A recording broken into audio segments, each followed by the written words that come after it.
Hey guys, Brian delivers you the goods here. I'm returning to you tonight for a re-review actually. This is actually for a regular and deluxe edition review, for a re-review for this is for Megadeth, The Sick, The Dying, and the Dead. This is the final Marathon studio album review I'm doing in Megadeth's discography. And I know this is a re-review for an album that came out a few months ago, like almost 3 months ago now. So I'm gonna discuss what I listened to for all 14 songs, which does include the extra two songs, and I will let you know what I thought of this Megadeth, The Sick, The Dying, and the Dead regular and deluxe edition re-review. For this re-review, of course, because I wanted to re-review this and give you guys a different opinion on it after listening to all of their discography. So, pretty much, let's dive into this re-review. Now, it starts with The Sick, The Dying, and the Dead, and off the bat, it's a really rockin' track. I like Dave Mustaine's aggressive tone in his vocals. It sounds really good, and the guitar work and drum work is so fast in this song that I am really liking the sound to this song. The overall instrumentation in this is great, and just the way that the song is sounding overall with Dave Mustaine's vocals is doing pretty well over me. So 5 out of 5 for the title track, The Sick, The Dying, and the Dead. Life in Hell was another great song in my opinion. I really enjoyed this one. I believe they made like music videos for these songs, like The Sick, The Dying, and the Dead, Night Stalkers, Life in Hell, and We'll Be Back. Those were the only 4 music videos they made for those songs. I think Soldier On or Sacrifice might have a music video, if I hopefully, but we'll wait and see. But 5 out of 5 for Life in Hell. Night Stalkers featuring Ice-T. It has grown on me a bit because of the instrumentation and all that, but Dave Mustaine's vocals are pretty solid, but Ice-T doesn't do much for the track, and that kind of disappointed me. But other than that, it's a good track in its own way. It just has one of my least favorites in my opinion, so 4.5 out of 5. Dogs of Chernobyl. I wasn't sure if I was going to feel for this track when I first heard this album, because I was hesitant on liking this song. Sorry, I was popping my knuckle for a second.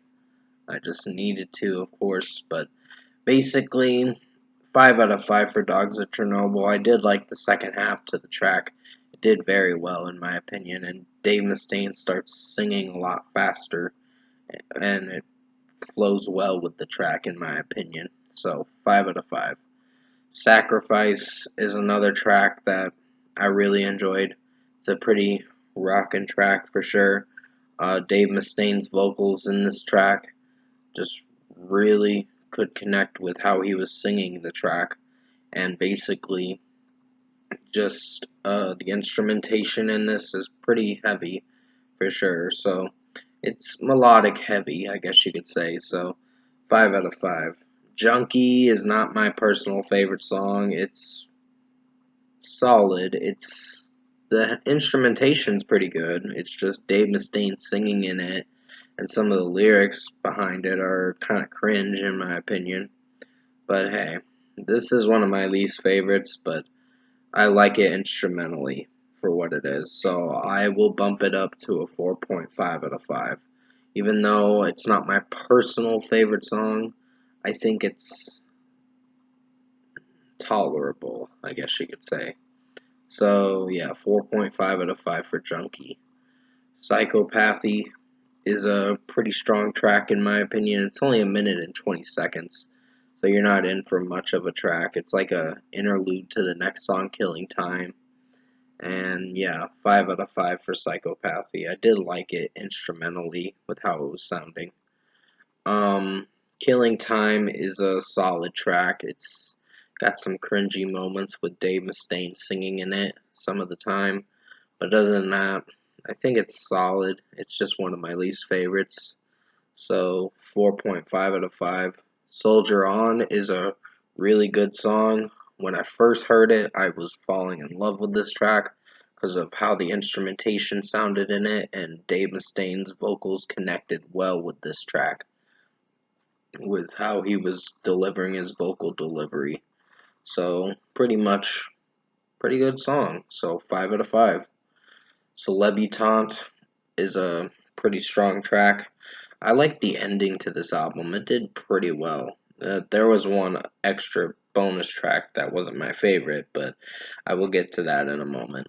But basically, Celebutante had some pretty heavy riffage with the guitar work, and the drum work was pretty strong, and just Dave Mustaine singing in it, I just could connect with. So he was sounding good vocally in this track, so 5 out of 5. Mission to Mars is a pretty strong track in my opinion. I wasn't sure if I was feeling for the first verse or whatever, but it started growing on me as the song went on. So it progresses as the song goes on, meaning in a good way. So 5 out of 5. I do like the ending to it. Of course, it has pretty much a interesting outro to close the song of or whatever. So 5 out of 5. I was meaning to say outro, but I was saying outlow by mistake. um, We'll Be Back is a pretty strong track. Really enjoyed this song for what it went for, and just the execution of this song with the guitars and the drum work is pretty good, and it definitely rocks for sure. And Dave Mustaine vocally sounds really good in this track, so, and I like the lyrics to this song for sure. So the verses are pretty strong, the chorus is very strong, and just how it's sounding overall is a pretty strong track. So 5 out of 5. Police Truck, Dead Kennedys cover, solid track. I'm just not connecting with it too much in my opinion, but it did somewhat of a decent job in my opinion. So 4.5 out of 5. It's just instrumentally, it's great. It's just Dave Mustaine singing in it. I'm not connecting with this one, so it's a little tad bit disappointing. But it's one of my least favorites. But it is a good track in its own way. Just has some weak moments with some of the way Dave Mustaine is singing it. So 4.5 out of 5. This Planet's on Fire, Burning Hell, Sammy Hagar cover featuring Sammy Hagar. Pretty good track. For a 5-minute song, it closed out this deluxe edition pretty well. So, even though there was one deluxe edition bonus track that I wasn't a fan of, which was Police Truck, the Dead Kennedys cover that they did, it wasn't my favorite, but it was something at least. I still think the closing track to this whole album did very well. So, 5 out of 5. Overall, production, mixing, and execution wise, I think Megadeth's The Sick, the Dying, and the Dead for the regular and deluxe edition for this re-review, I think this was pretty good. So I was really impressed with this album for sure. It took me a little bit to get used to it, of course, because of Night Stalkers. Night Stalkers was one of my least favorites, and I remember giving it a 4 out of 5, but it's grown on me over time. So it's something that takes time to grow on you. You gotta listen to the songs a lot more. Like Dogs of Chernobyl took a lot of time to grow on me. But it has, as of now. And Junkie, instrumentally it's great. Lyrically not so great. But it's whatever. And Killing Time is my least favorite, along with Police Truck. So there were 4 tracks that kind of slightly disappointed me, but did good in their own way. But they still brought the rating down a bit. So overall, in my opinion, I think Megadeth, The Sick, The Dying, and the Dead album for the regular and deluxe edition for this re-review, pretty good listen. Definitely recommend checking it out for yourself to see what you think of it. And for a score for this re-review, I'm giving Megadeth, The Sick, The Dying, and the Dead for regular and deluxe edition re-review. I'm gonna give it an 8.5 out of 10. This was a pretty good listen. Definitely rocks for sure, and I highly recommend you check this album out when you get the chance to. It came out almost 3 months ago, so to anyone that's new to Megadeth, definitely check out their discography. They have a pretty good discography. They just have some weak albums, like two weak albums, which is Risk and Super Collider. But other than that, they still put out good material from time to time. Just depends on the album and how the songs sound structurally, of course. So, yeah, 8.5 out of 10 for The Sick, the Dying, and the Dead for this regular and deluxe re-review. Comment below. Let me know what you guys thought of the Megadeth, The Sick, the Dying, and the Dead regular and deluxe edition re-review if you enjoyed it. And listen to this album, of course. I know this has been out for about 3 months, so basically almost everyone's listened to it now on YouTube. And if you did enjoy this re-review for Megadeth, The Sick, the Dying, and the Dead for regular and deluxe edition review, comment below and let me know what you guys thought of this final Marathon Studio album review I did for Megadeth, The Sick, the Dying, and the Dead regular and deluxe edition re-review. Tap a like on this video if you liked it. Subscribe to my channel if you can. Support the channel.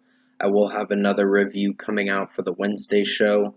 Hopefully tonight. I think I'm going to premiere this video or just release it or whatever. I haven't decided what yet, but and maybe I'll premiere this video at midnight, to be honest. Because I want to get it out for you guys at midnight, and hopefully you'll enjoy it. But until then, stay safe, guys. Take care. There will be the Wednesday Season 1 Episode 6 review before this review, of course. So this video will premiere at midnight. I'm just undecided right now what I want to do with this video, of course, but I do want to release it to you guys. So, as always, I will see you in my next review.